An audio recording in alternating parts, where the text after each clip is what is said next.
तो hello everyone, कैसे हो सब। आशा करता हूँ सभी अच्छे होंगे। तो मैं हूँ कृष्णा कुमार और स्वागत है आपका बेरॉन लर्निंग अकेडमी में, और लेकर के आ गया हूँ आपके लिए सी शार्प सीखने की सीरीज में एक और नई वीडियो, जहाँ पर आज का जो हमारा टॉपिक है वो है encapsulation in C sharp.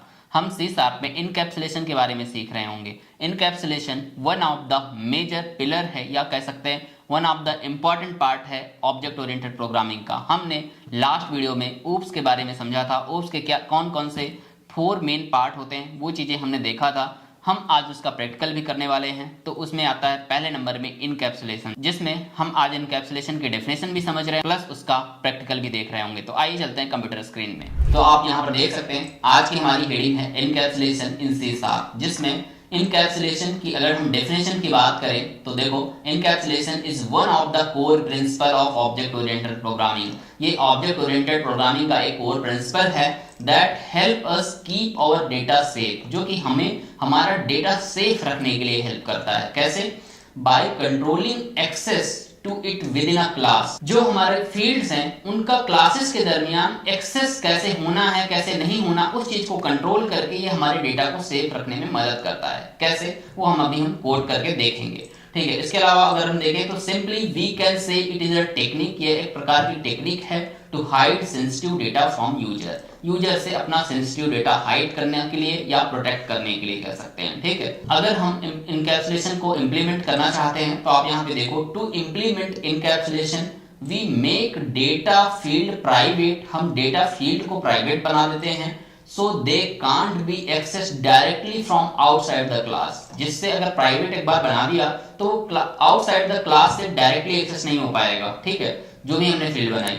Instead we use public properties और method as a protective cover। हम क्या कर सकते हैं, जो हमने प्राइवेट फील्ड बनाई है उसके लिए एज ए प्रोटेक्टिव कवर हम एक पब्लिक फील्ड बना सकते हैं या फिर एक पब्लिक मेथड बना सकते हैं, जिसके थ्रू उस प्राइवेट फील्ड को बाहर से एक्सेस किया जा सकेगा। ठीक है, to control how the data is access and modifies. तो मुझे लगता है कि आपको ये थोड़ा सा आइडिया लगा होगा कि हम इनकैप्सुलेशन को कैसे बना रहे होंगे, कि हम फील्ड को प्राइवेट कर रहे होंगे, उसके लिए एक अलग प्रॉपर्टी बना रहे होंगे। प्रॉपर्टी का चैप्टर आप ऑलरेडी पढ़ चुके हो तो आपको ये समझ में आ रहा होगा, इसमें कोई डाउट आपको होगा नहीं। ठीक है, तो आज हम उसको इम्प्लीमेंट करके देखेंगे।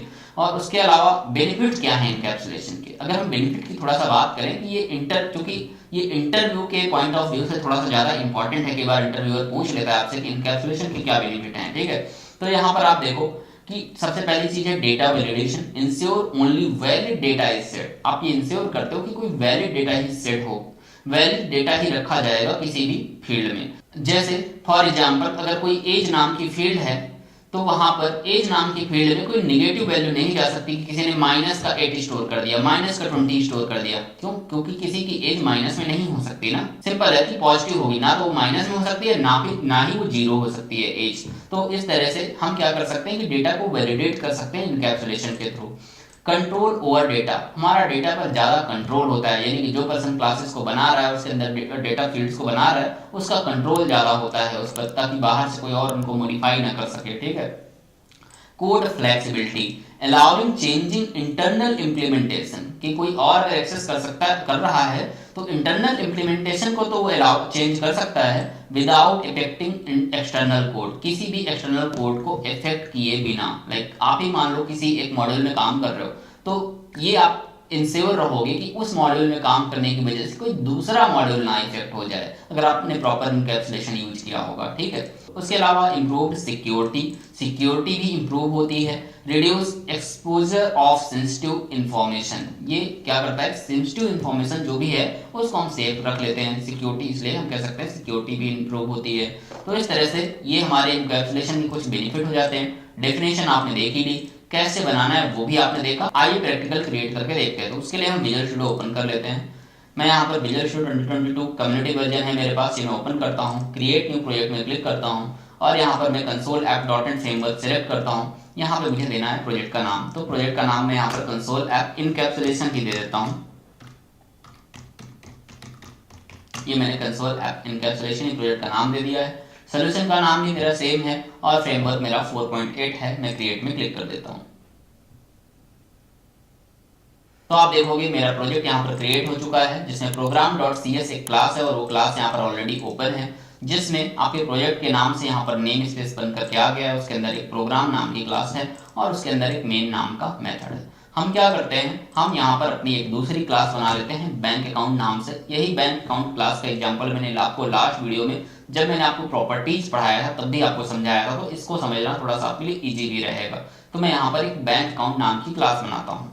तो या हम ऐसा भी कर सकते हैं कि हम कोई दूसरी क्लास आज के लिए ले लें जिससे आप कुछ नया सीखो। तो मैं यहाँ पर पर्सन नाम की क्लास चलो बना लेता हूँ।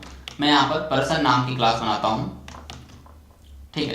क्लास बनाने के लिए सबसे पहले हम पब्लिक कीवर्ड यूज करते हैं और क्लास कीवर्ड यूज करते हैं और फिर पर्सन नाम यूज करते हैं जो हमें क्लास का नाम रखना है। उसके बाद हम बस यहाँ पर कर्ली ब्रेसेस लगाते हैं। अब पर्सन नाम की क्लास के अंदर क्या क्या चीजें हो सकती हैं। पर्सन नाम की क्लास के अंदर पर्सन का नेम हो सकता है, पर्सन की एज हो सकती है, पर्सन की ईमेल हो सकती है, कई फील्डें हो सकती हैं, ठीक है। तो मैं यहाँ पर अभी क्या करता हूँ, सिर्फ दो फील्ड लेता हूँ, पर्सन का नेम एंड पर्सन की एज, ठीक है। तो मैं यहाँ पर चेक करता हूँ, मैं यहाँ पर प्राइवेट टाइप की फील्ड ले रहा हूँ, ध्यान देना। क्यों? क्योंकि हमने इनकैप्सुलेशन की डेफिनेशन में पढ़ा है, क्योंकि हम यहाँ पर इनकैप्सुलेशन का ही इम्प्लीमेंटेशन करने वाले हैं। और इनकैप्सुलेशन पढ़ते टाइम हमें बताया गया है कि to implement encapsulation we make data field private. हमें अपनी जो फील्ड होती है उनको प्राइवेट बना देना होता है, ठीक है। तो हम सबसे पहले यहाँ पे क्या करते हैं, प्राइवेट टाइप की फील्ड बनाते हैं। प्राइवेट स्ट्रिंग नेम, एक ये फील्ड बन गई। दूसरी फील्ड में यहाँ पे प्राइवेट टाइप बनाता हूँ, प्राइवेट इंट टाइप की इसको बनाता हूँ, इसका नाम देता हूँ एज। तो ये दो फील्ड हमने बना दी इस पर्सन फील्ड क्लास के लिए। तो ये दो फील्ड हमने बना दी इस पर्सन क्लास के लिए। अब मैं क्या करूंगा, इस पर्सन क्लास का ऑब्जेक्ट में बाहर दूसरी क्लास में यानी कि प्रोग्राम क्लास के अंदर मेन मेथड के अंदर बनाता हूँ। मैं हर कुछ मेन मेथड के अंदर क्यों आकर के करने लगता हूँ, क्योंकि मैंने आपको कई बार बता रखा है कि मेन मेथड ही सबसे पहले चलता है जब आपका प्रोजेक्ट चलता है। अगर मेन मेथड के अंदर कुछ करोगे ही नहीं तो आपका प्रोजेक्ट चलेगा ही नहीं, ठीक है। तो मैं इसीलिए हर बार आकर के मेन मेथड के अंदर आपका ऑब्जेक्ट बना करके यहीं से कॉल करा के प्रोग्राम को रन कर देता हूँ। तो मैं इस पर्सन क्लास का ऑब्जेक्ट बनाऊंगा इस मेन मेथड के अंदर, और यहाँ पर हम लिखेंगे पर्सन, और ये हमने पर्सन का ऑब्जेक्ट बना दिया। यहाँ पर पर्सन का मैं पी कैपिटल कर देता हूँ, यहाँ पर भी और यहाँ पर भी, जिससे थोड़ा सा डिफ्रेंशिएट होगा ऑब्जेक्ट का नाम और क्लास का नाम, ठीक है। और यहाँ पे ऑब्जेक्ट के नेम में हमने पी स्मॉल रखा है, ठीक है। तो ये हमने पर्सन नाम का ही ऑब्जेक्ट बना दिया है। अब हम क्या कर सकते हैं कि इस पर्सन नाम के ऑब्जेक्ट के थ्रू हम क्या कर सकते हैं, इन फील्डों को एक्सेस करने की कोशिश कर सकते हैं।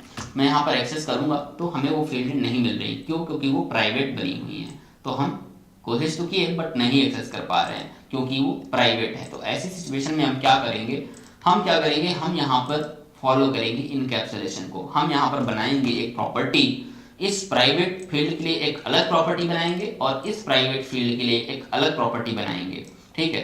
तो हम यहाँ पर बनाते हैं नेम के लिए पहले एक प्रॉपर्टी। तो नेम के लिए प्रॉपर्टी बनाना है तो मैं यहाँ पे लिखूंगा पब्लिक स्ट्रिंग, और यहाँ पे कैपिटल एन से मैं इस बार नेम लिखता हूँ। और ये क्यों लिख रहा हूँ, ये आपने लास्ट प्रॉपर्टी वाली वीडियो में देख लिया होगा, ठीक है। तो यहाँ पर मैंने पब्लिक स्ट्रिंग नेम ये मैंने लिया, अच्छा स्ट्रिंग का मैंने यहाँ पे एस कैपिटल कर दिया था, ठीक है। पब्लिक स्ट्रिंग नेम ये मैंने प्रॉपर्टी ली, और प्रॉपर्टी में हमें लगाना होता है ऐसे कर्ली ब्रेसेस। अब प्रॉपर्टी के अंदर हम क्या कर सकते हैं, इस जो प्राइवेट फील्ड है इस प्राइवेट फील्ड में हम क्या कर सकते हैं, वैल्यू सेट या गेट कर सकते हैं, गेट और सेट एक्सेसर के थ्रू। तो मैं यहाँ पर क्या करता हूँ, इस फील्ड के अंदर मैं यहाँ पे गेट एक्सेसर पहले यूज करता हूँ, गेट और कर्ली ब्रेसेस लगाऊंगा और रिटर्न कर दूंगा क्या, यहाँ से रिटर्न कर दूंगा ये वाला वेरिएबल, नेम वेरिएबल। इसमें जो वैल्यू स्टोर हो वो यहाँ से इस गेट एक्सेसर के थ्रू रिटर्न हो जाए, और लास्ट में यहाँ पे मैं सेमीकोलन में लगा दूंगा। उसके बाद मैं यहाँ पे लगाऊंगा एक सेट एक्सेसर, और यहाँ पे मैं वैल्यू रिटर्न ना करके यहाँ पे मैं वैल्यू स्टोर करूंगा, किस में, उस वेरिएबल में, इस नेम नाम के वेरिएबल में स्टोर करूंगा वैल्यू, ठीक है। तो यहाँ पर मैं वैल्यू स्टोर कर दे रहा हूँ इस तरह से, वैल्यू कीवर्ड का यूज करके। अब मुझे यहाँ पे लगा देना है लास्ट में सेमीकोलन। इस तरह से ये हमने एक रीड एंड राइट प्रॉपर्टी बनाई। ये प्रॉपर्टी क्या कर रही है, इस वैल्यू इसमें इस नेम नाम के वेरिएबल में वैल्यू रीड भी कर सकती है और राइट भी कर सकती है। तो हम अब यहाँ से उस प्रॉपर्टी को एक्सेस करके वैल्यू को रीड एंड राइट कर सकते हैं, जिससे हमें पर्सन का नेम पता चल जाएगा। फिर हम एज का देखेंगे। तो हम यहाँ पे स्मॉल पी से पर्सन लिखते हैं जो कि हमारे ऑब्जेक्ट का नाम है, और डॉट लगाते हैं। ये देखो हम कैपिटल नेम वाले को एक्सेस कर पा रहे हैं, यानी कि प्रॉपर्टी हो रही है ना कि फील्ड। और उस प्रॉपर्टी में हम पर्सन का नेम कुछ भी सेट कर देते हैं। मान लो मैं यहाँ पे सेट कर देता हूँ विमल कुमार, ठीक है, ये मेरे नाम सेट कर दिया, ठीक। उसके बाद मान लो मैं किसी एज को सेट करता हूँ, तो एज को सेट करने के लिए मैं एज को डायरेक्ट नहीं एक्सेस करूंगा। अच्छा, डायरेक्ट एक्सेस क्यों नहीं कर रहा हूं? प्रॉब्लम क्या है, इनकैप्सुलेशन की जरूरत क्यों पड़ी? ध्यान से देखना, अगर मैं इसको पब्लिक बना दिया होता, ठीक है, ऐसे पब्लिक बना दिया होता, तो इसको मैं एज को यहाँ पे डायरेक्ट एक्सेस कर लेता, पर्सन डॉट एज एक्सेस कर पा रहा, लेकिन मैं यहाँ पे कुछ भी स्टोर कर सकता था, 0 भी स्टोर कर सकता था, या फिर माइनस का 20 स्टोर कर सकता था। लेकिन आप बताओ, क्या एज -20 हो सकती है? नहीं हो सकती ना। तो इसी प्रॉब्लम को सॉल्व करने के लिए एक्चुअल में जरूरत पड़ती है आपके इनकैप्सुलेशन की। हम यहाँ पे डेटा को सेफ रखना चाहते हैं, इस एज नाम के डेटा को हम सेफ रखना चाहते हैं, हम चाहते हैं इसमें सही डेटा ही आए, कोई गलत डेटा ना आए, जिससे हमारे कहीं और गलत इफेक्ट पड़े हमारे प्रोजेक्ट में, ठीक है। तो इसलिए हम इम्प्लीमेंट कर रहे हैं इनकैप्सुलेशन का, वो बेनिफिट्स मैंने आपको बताया है ना पिछले भी थ्योरी में। तो हम यहाँ पर इस एज को हम ऐसे नहीं एक्सेस करेंगे, हम यहाँ बनाएंगे इसको प्राइवेट, पब्लिक की जगह हम इसको बनाएंगे प्राइवेट, और हम यहाँ पर इस प्राइवेट एज फील्ड के लिए भी एक पब्लिक प्रॉपर्टी बनाएंगे, पब्लिक प्रॉपर्टी, और इंट टाइप की होगी, और यहाँ पर उसका नाम दे देते हैं एज। इस बार ए मैंने कैपिटल रखा ताकि डिफ्रेंशिएट हो रहा है कि वो फील्ड है, ये प्रॉपर्टी है, ठीक है। और मैं लगाऊंगा यहाँ पर कर्ली ब्रेसेस। अब मैं इसके अंदर भी 2 एक्सेसर यूज करूंगा, get and set accessor. Get accessor क्या काम करता है? रिटर्न करेगा एज को, ठीक है। तो ये रिटर्न करने का काम कर रहा है, इसका मतलब इस एज में जो भी एक बार स्टोर हो गया वो बस रिटर्न कर देगा ये गेट एक्सेसर। कहीं अगर कॉल करेंगे, इस प्रॉपर्टी को कॉल करेंगे तो ये रिटर्न कर देगा जो भी इस एज में वैल्यू स्टोर होगी, तो उस वैल्यू को रिटर्न कर देगा। अब सेट एक्सेसर क्या करता है? यहाँ पे एक कर्ली ब्रेसेस रह गया, वो लगा देते हैं। सेट एक्सेसर हम लगाते हैं, वो क्या करेगा? वो वैल्यू को सेट करेगा इस एज नाम के वेरिएबल में। ये देखो यहाँ पे स्मॉल एज को यूज किया गया है और वैल्यू सेट की जा रही है। लेकिन अभी भी अगर मैं यहाँ पर प्रॉपर्टी को एक्सेस करूंगा, मैं यहाँ पे पर्सन लगाया और डॉट एज, इस बार मैं कैपिटल एज को एक्सेस कर पा रहा हूँ, उसमें मैं यहाँ पर 30 मान लो मैंने असाइन कर दिया, तो मैं 30 सेट कर रहा हूँ। अगर मैंने -30 भी असाइन कर दिया तो भी मुझे कोई एरर नहीं मिल रही है। आप देख रहे हो, मैं -30 भी असाइन कर पा रहा हूँ, और मैं इस बार प्रिंट करके देख भी लेता हूँ। कंसोल डॉट राइट लाइन लगाता हूँ और दोनों चीजें प्रिंट करके भी देख भी लेता हूँ।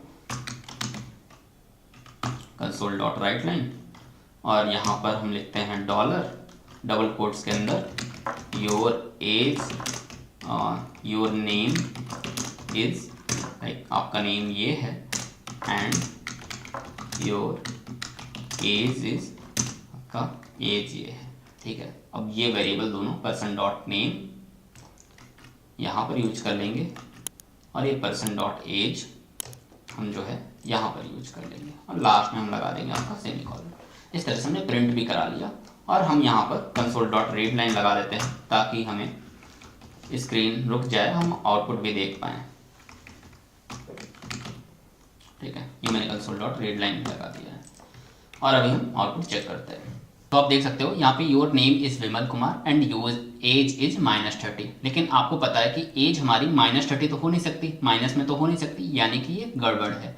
तो इस सिचुएशन को हम कैसे ठीक कर सकते हैं? यहाँ पे हम कैसे इसमें माइनस की चीजें ना स्टोर करने दें या 0 ना स्टोर करने दें? हम यहाँ पे क्या करेंगे, ये हम एज इक्वल वैल्यू सेट कर रहे हैं, हम यहाँ पर एक कंडीशन चेक करेंगे। कैसे चेक करेंगे? मैं इसको कट करता हूँ और मैं इसको ऐसे 2-3 लाइन में कर लेता हूँ, और मैं इसको यहाँ पे लिख देता हूँ, ठीक है, एज इक्वल वैल्यू।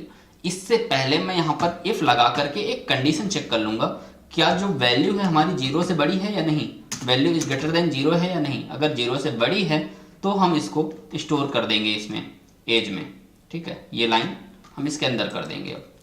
लेकिन अगर वैल्यू हमारी 0 से बड़ी नहीं है, यानी कि ये 0 है या फिर निगेटिव है, तो हम यहाँ पर एक एल्स कंडीशन लगा देंगे, और एल्स कंडीशन में हम कुछ एरर दे देंगे। हम यहाँ पर बोल देते हैं कंसोल डॉट राइट लाइन करके, ठीक है, हम यहाँ पे प्रिंट कर देते हैं age can not be negative and 0, age can not be negative और 0, ठीक है। तो मुझे लगता है ये आपको क्लियर हो गया होगा कि हमने बस एक कंडीशन लगा दी अंदर सेट के अंदर कि अगर एज बड़ी हो तभी स्टोर हो, अदरवाइज हमें कुछ एरर मिल जाए। तो इससे फायदा क्या होगा, इसी को बोलते हैं इनकैप्सुलेशन, कि हम यहाँ पर क्या कर रहे हैं, एक पब्लिक प्रॉपर्टी बना रहे हैं, उसके इस पब्लिक प्रॉपर्टी के थ्रू इस जो हमारी फील्ड है इसको हम रैप कर दे रहे हैं कह सकते हैं, या हम इसको एक प्रोटेक्ट कर रहे हैं, इस वेरिएबल को प्रोटेक्ट कर रहे हैं। किस तरह से? एक पब्लिक प्रॉपर्टी बना करके उसके अंदर हम कुछ कंडीशन लगा करके कुछ वैलिड डेटा ही जाने दे रहे हैं उस एज फील्ड में, ठीक है। तो इस तरह से हमने यहाँ पर वैलिड डेटा चेक कर लिया। अब जब हम यहाँ पर डेटा असाइन करेंगे एज में -30 में यहाँ पर असाइन करने की कोशिश करूंगा। इस बार मैं ये प्रिंट करने वाली लाइन अभी मैं कमेंट कर देता हूँ। यहाँ पर मैं नेम असाइन करूंगा, नेम तो असाइन हो जाएगा। जब मैं ये -30 असाइन करूंगा तब हमको मिल जाएगी एरर, देखना। अभी मैं क्या करता हूँ, प्रोग्राम को हम रन करते हैं। तो आप यहाँ पर देखोगे age can not be negative और 0।